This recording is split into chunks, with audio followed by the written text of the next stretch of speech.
হ্যাঁ, hello family, welcome to my YouTube channel. তোমরা সবাই কেমন আছো? আশা করছি তোমরা সবাই ভালো আছো, আর আমিও খুব ভালো আছি। তো আমি সকাল থেকে ভিডিওটা শুরু করে দিয়েছিলাম, আর সকালে কাম সব কমপ্লিট হয়ে গেছিলো। তো তারপর ভাবলাম না, আজকে যেহেতু রাখি, তো আজকে একটা ছোট্ট ব্লগ করে নিই, তাই ব্লগটা শুরু করে দিয়েছিলাম।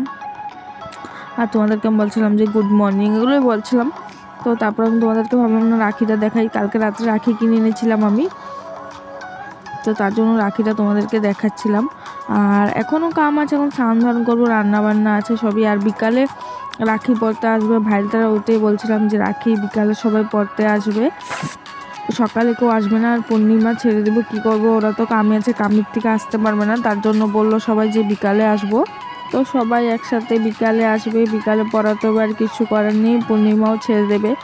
তো আমি রাখিগুলো ঠাকুর ঘরে পূজা দিয়ে রেখে দেবো, ওরা আসলে বিকালে পরাবো। তো রাখি আমি 2 রকম নিয়েছিলাম, কারণ আমার ছোট ভাই আছে, মামার ছেলে, ওরা ওদের জন্যই রাখিগুলো নিয়েছিলাম। আর বড় দাদাদের জন্য নিয়েছিলাম। তারপরে ভাবলাম না, জলদি কামটা শেষ করে দিই। আর আজকে না, আমি ঘুমের থেকে অনেক লেট করে উঠেছিলাম, কারণ আমার দাদার ছেলের স্কুল থাকে যখন, তখন একটু জলদি উঠতে হয়, মাকে খাওয়া দিতে হয়, বদিত মনাকে নিয়ে স্কুল চলে যায়। তো আজকে ওর স্কুল ছিল না, শনিবার ছিল। তো তার জন্য আমি সকালে আজকে লেট করে উঠেছি, মানে অনেকটাই লেট করে উঠেছি। ওঠার পরে খাওয়া দাওয়া কমপ্লিট করে তারপরে কাম দাম করে ভিডিও করলাম। আর আমি ভাবলাম না, এখন স্নান করে রান্নাটা করে নিই, তাই ফটাফট স্নান করে ডাইরেক্ট রান্নাঘরে চলে এসেছি, আর তারপর ব্লগ করলাম। তো ভাবলাম যেহেতু রাখির ব্লগ করবো, তো আজকে রেসিপিটাও তোমাদের সাথে শেয়ার করে দিই, তাই রেসিপিটাও ব্লগ করে নিলাম। আর আজকের মেনুতে ছিল থোর, মানে থোরেরই আইটেম ছিল, আর কিছু ছিল না। আর থোরের কলিটা না, অনেকে মানে কুচিয়ে বড়া করে তরকারি করে, বাট আমি এরকমভাবেই রান্না করি, এরকমভাবে আমার খেতে বেশি ভালো লাগে। আর আমার ঘরে সবাই এরকমভাবেই পছন্দ করে থোরটা বানালো। তো আগে থোরের কলিটা সিদ্ধ করে তারপর হালকা ভেজে নেব, পরে আলু দিয়ে তরকারি করব আর কি। তো সবজিটাতে আমি জিরা সম্বাদ দিয়ে দিয়েছি, গোটা জিরা আর তেজপাতা দিয়ে দেবো, আর কিছু দেবো না। আর শনিবার তো নিরামিষ, তোমরা জানোই, তাই আজকে মানে কলা থোর ছিল। আর দাদার মা যদি বাড়িতে থাকতো তাহলে অন্য কিছু লাগতো, বাট মা তো রাত্রে আসে, সন্ধ্যার সময় আসবে, রাত্রে খাবে, তাই একটা সবজি দিয়েও চলে যাবে। তো তারপরে সিদ্ধ করে রেখেছিলাম আলুগুলো সম্বাদ দিয়ে দিলাম। এবার আলুগুলো কষানো হয়ে যাবে, তারপরে টমেটো দিয়ে দেব, দিয়ে পরে ভালো মতন কষিয়ে তারপরে সবজিটাতে জল দেবো আর কি। তো আমি অনেক দিন হয়ে গেছে ভিডিও করছি না, অনেক দিন হয়ে গেছে যে ভিডিও ইউটিউবে পোস্ট করছি না, কারণ শরীরটা খুব বেশি আমার ভালো নয়, তাই আমি ভিডিও করতে পারছি না। আর চেষ্টা করব তোমাদেরকে রেগুলার ভিডিও দেওয়ার। তো আজকে ভাবলাম না, যেহেতু রাখি, আজকে একটা ছোট্ট করে ভিডিও করি, তাই একটু ছোট্ট করে ভিডিও করে নিলাম। তো এখানে আমার সবজিটা অনেকটাই সাঁতলিয়ে গেছে, তো মরিচের গুঁড়ো দিয়ে দিয়েছি। আর তোমরা সবাই জানো যে আমি মানে সবজিতে প্রথম দিকে মরিচের গুঁড়ো দিইনি, কারণ সবজিটা জ্বলে যায়, তো তাই আমি পরে সবজিটা মরিচের গুঁড়োটা অ্যাড করি। আর থোট না, কে কে এরকমভাবে খেয়েছো আমাকে কমেন্ট করবে, কারণ আমার তো এরকমভাবে ভালো লাগে। আর অনেকে মানে বড়া করে ঠোঁটটাকে পুরো কুচিয়ে তারপরে বড়া করে খায়, তো ওরকমও ভালো লাগে। বাট যদি আমিষের দিন হতো, তাহলে এই থোটটা আমরা পুড়িয়ে, শুটকি পুড়িয়ে ওটা মানে ছেঁচা খেতাম, ওটা ছেঁচাটা খেতে না আরও বেশি অনেক ভালো লাগে, এই সবজির থেকে ছেঁচাটা খেতে বেশি ভালো লাগে। তো তারপরে সবজিতে গরম জল দিয়ে দিয়েছি, এবার সবজিটা ভালো মতন ফুটিয়ে নামিয়ে নেব। তার আগে আমি এই যে ভেজে রেখেছিলাম থোরগুলো দিয়ে দেবো, দিয়ে বেশি সময় ফুটাবো না, কারণ এত থোরগুলো পুরো খুলে যায়। তো অল্প সময় ঝোলটা ফুটাবো, তারপরে গরম মশলা দিয়ে নামিয়ে নেব। আর ভাবছিলাম যে এই কামগুলো শেষ হওয়ার পরে আরও কাম আছে, কারণ এই বিকালের জন্য তো কিছু বানাতে হবে। তো এখানে আমি মটরও সিদ্ধ বসিয়ে দিয়েছিলাম, কালকে রাতের মটর ভিজিয়ে রেখেছিলাম ঘুগনি বানাবো বলে। তো ভাবলাম না, সবজিটা হতে হতে মটরটাও সিদ্ধ হয়ে যাবে। তো আমার বৌদি এদিকে আলু টমেটো সব কিছু কেটে দিচ্ছিলো ঘুগনির, আর ঘুগনিতে সয়াবিনও দেবো, তো সয়াবিনটাও ভিজিয়ে রেখেছিলাম জলে। তো সবজিটা তো হয়ে গেছে, এবার গরম মশলা দিয়ে দিচ্ছি, এবার নামিয়ে নেবো। আর আমি সানরাইসের গরম মশলাটাই আমার ভালো লাগে। তো সানরাইসের গরম মশলা যদি বা কখনও না থাকে, তাহলে আমি এই গোটা গরম মশলা দিই আর কি। তো থোরের কলিটা তো ঝোল করা হয়ে গেছে, এবার থোরটা বানাবো আমি। তো থোরটা আজকে কুচাইনি, মানে যেভাবে লম্বা লম্বা ছিল সেভাবেই সিদ্ধ করে নিয়েছি, আর পুরনো কালি জিরা দিয়ে আমি থোরটা এবার দিয়ে দিয়েছি। আর থোরটা না এইভাবে বানালে যদি তুমি একটু সর্ষা বাটা দাও তাহলে আরও বেশি ভালো লাগে। বাট আজকে আমি এই সর্ষাটা কারেন্ট ছিল না বলে পেস্ট করতে পারিনি, তাই আর আমি দিইনি। আর পাটাতে যে বাটবো, পাতাতে অ্যাকচুয়ালি ধান নেই, তাই আর বাটতে পারিনি। তো আমি ভাবলাম যে আজকে এমনিই বানাই, আর এমনিও ভালো লাগে, খারাপ লাগে না।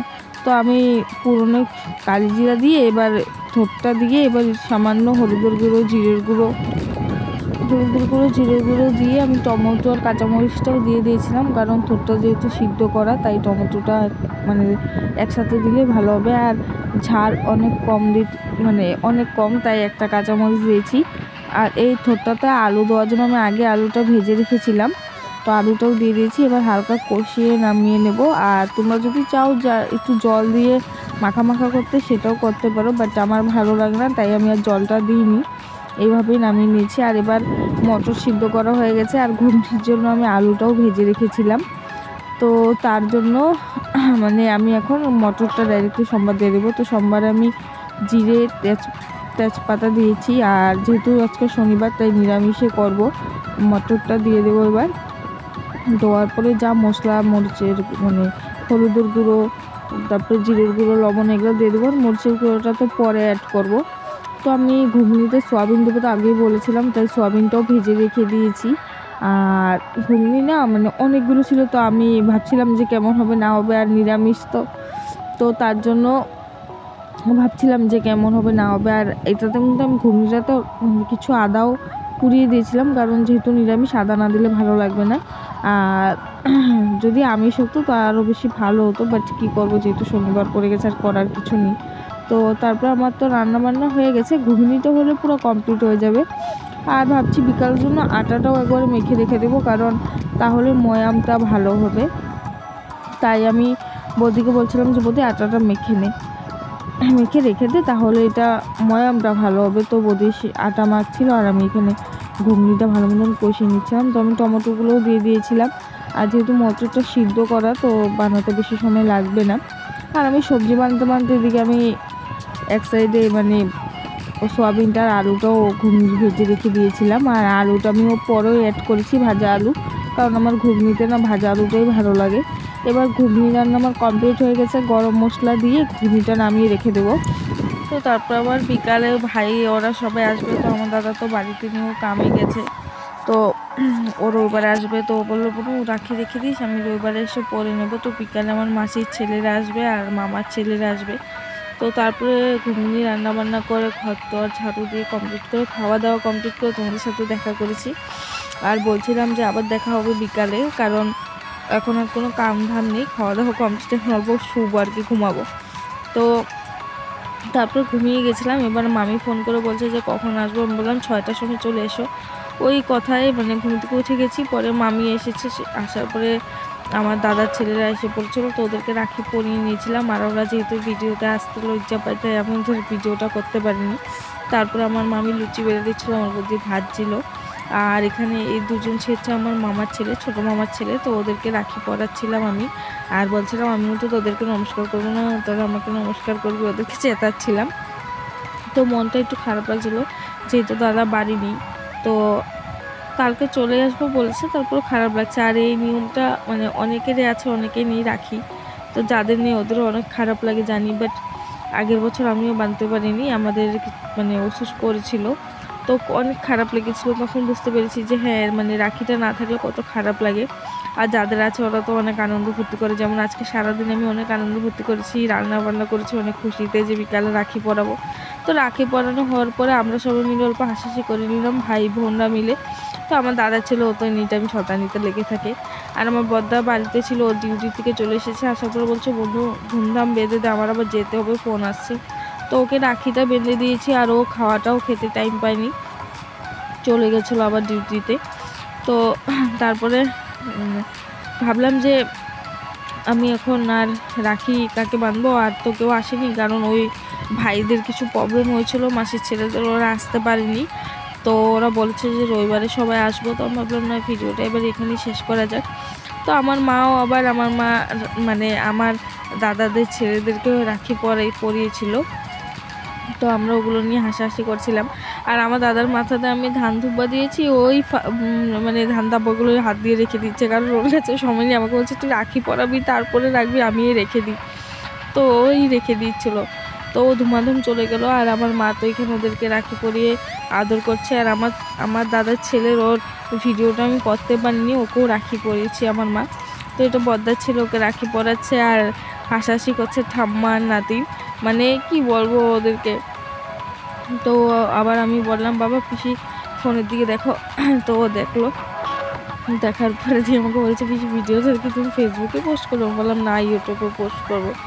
তো তারপরে আমাদের রাখি বান্না কমপ্লিট হয়ে গেলে এবার ভাবলাম যে না ভিডিওটা এবার শেষ করা যাক। তো তার জন্য পরে আমরা সবাই খাওয়া দাওয়া করেছি, একসাথে বসে সবাই গল্প করেছি, মামা ছিল, তো ওরাও খাওয়া দাওয়া করে কমপ্লিট চলে গেছে। তো রাখির ভিডিওটা তোমাদের সাথে এটুকু ছিল। আমার ভিডিওটা ভালো লাগলে লাইক কমেন্ট শেয়ার করে দেবে। আমার ভুল টুটি থাকলে আমাকে মাফ করে দেবে। তো গাইস, বা